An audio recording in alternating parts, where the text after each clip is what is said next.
আসসালামু আলাইকুম। এইটা মাইলেজ টেস্টের থার্ড সিনারিও। 8:48 বাজে দৈনিক বাংলা মোড় থেকে মোহাম্মদপুরের দিকে রওনা দিলাম। দেখি এখন আজকে বৃহস্পতিবার, মোটামুটি রাস্তা মনে হচ্ছে ফাঁকা, ম্যাপে যতটুকু দেখছি। এই টাইমটাতে মাইলেজ কেমন পাওয়া যায় আজকে এখন চেক করব। এখন 9:03 বাজে।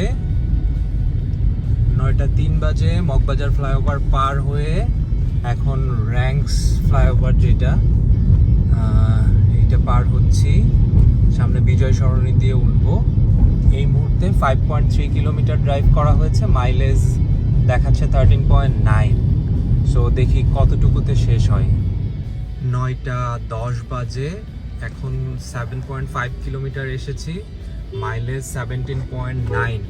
বিজয় সরণির সিগনালে আছি।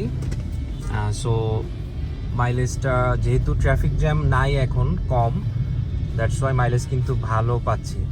তো দেখি কততে শেষ হয়, মোহাম্মদপুর পৌঁছাতে কতটুকু কি অবস্থা হয় দেখি।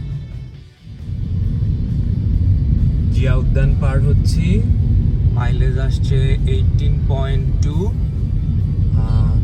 রাস্তা মোটামুটি ফাঁকা আছে। এখন 9:19 বাজে, ডেস্টিনেশনে মোটামুটি চলে আসছি।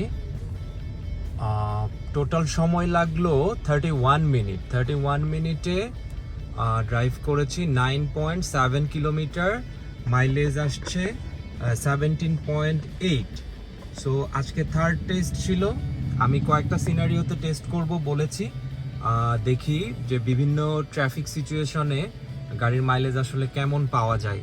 তো আজকে দৈনিক বাংলা থেকে মগবাজার ফ্লাইওভার হয়ে বিজয় সরণি দিয়ে মোহাম্মদপুর আসতে টোটাল 31 মিনিট সময় লাগলো। 17.8 দেখাচ্ছে মাইলেজ, ডিস্টেন্স 9.7 কিলোমিটার।